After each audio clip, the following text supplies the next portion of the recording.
Hi everybody, welcome to my YouTube channel.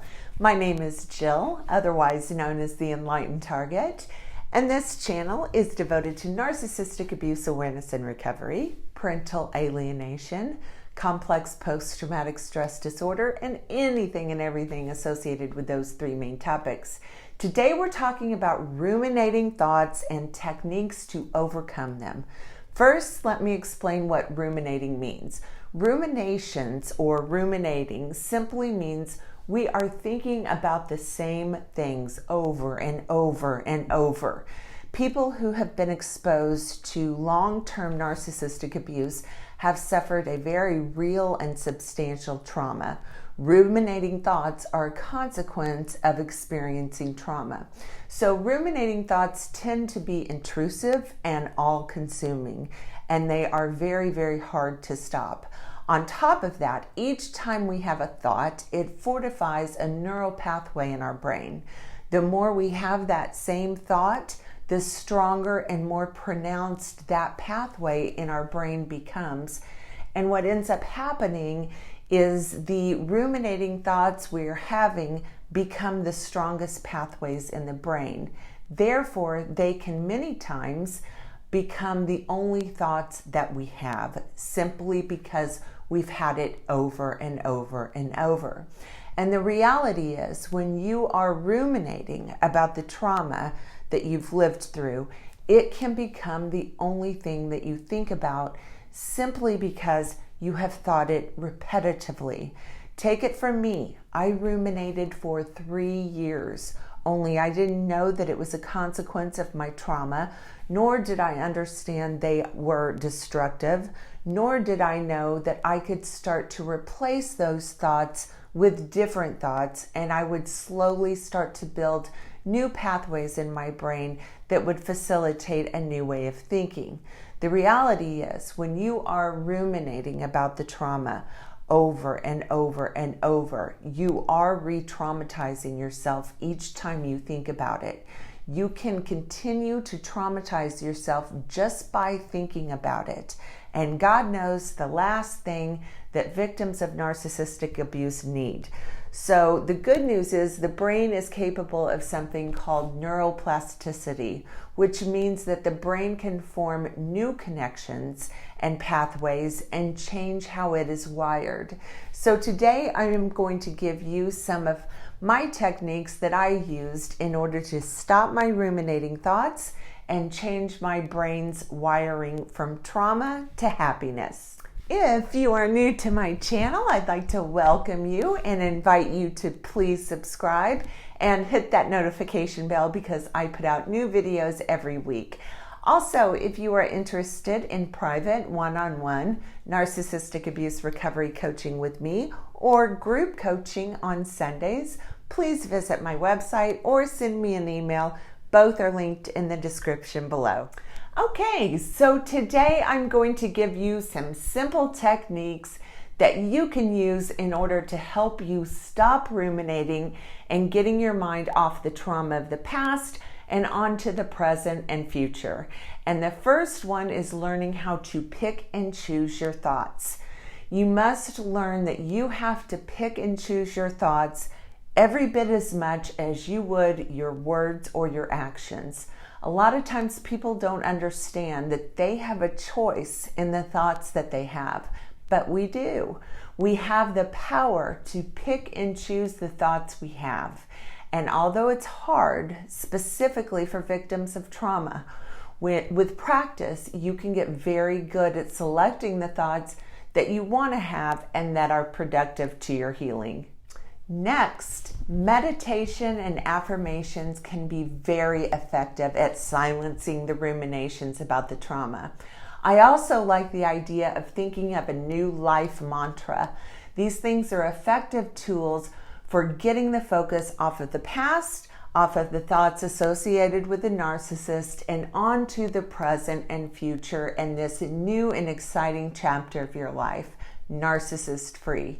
It's also an incredibly effective tool at changing our subconscious program and paradigm.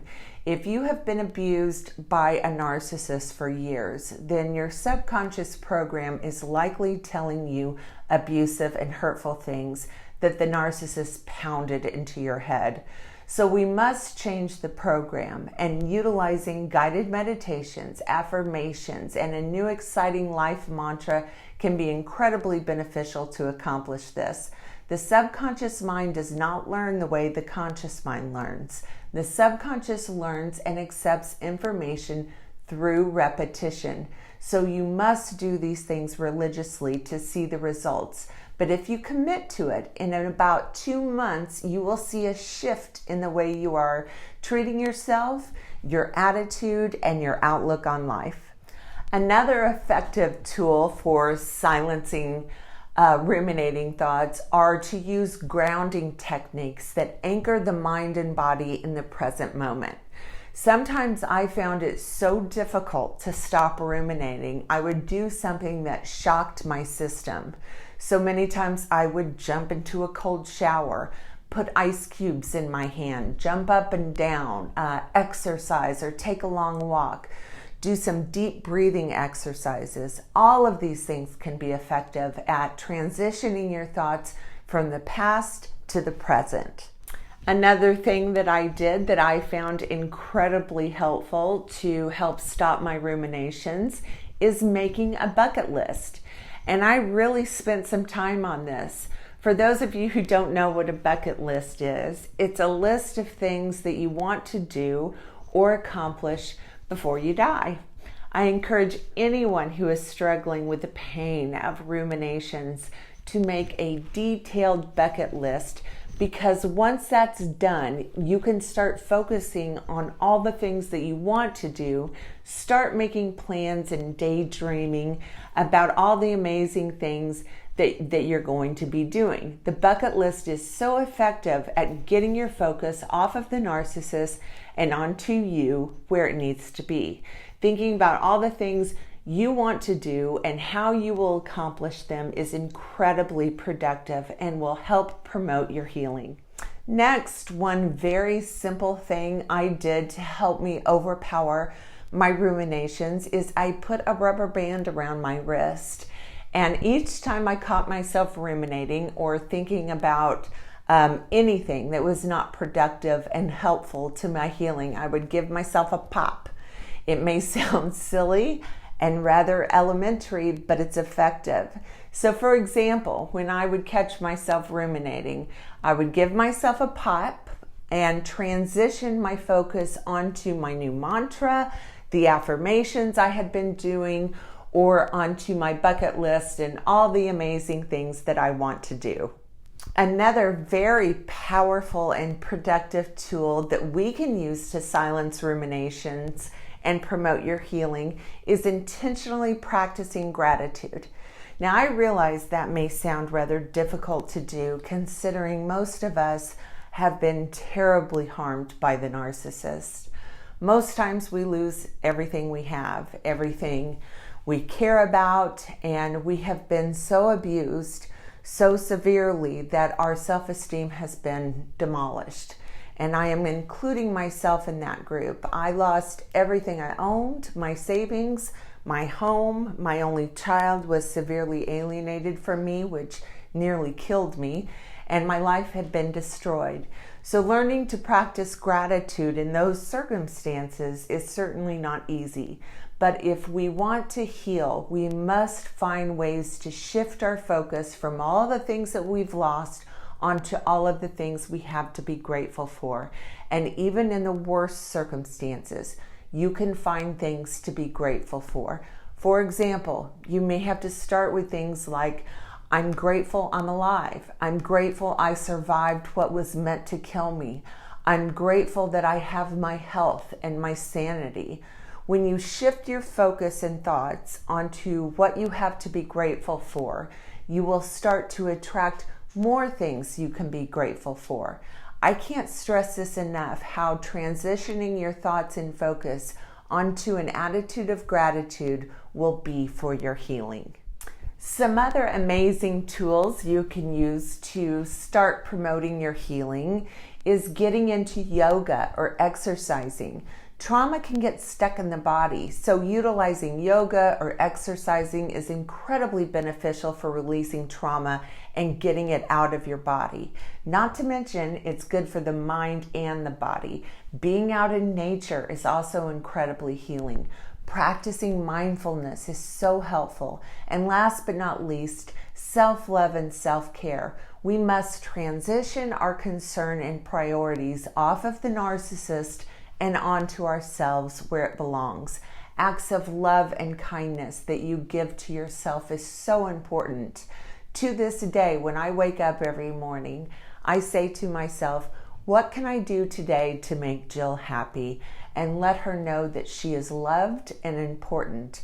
I do something nice for myself every single day, and it doesn't have to be something elaborate.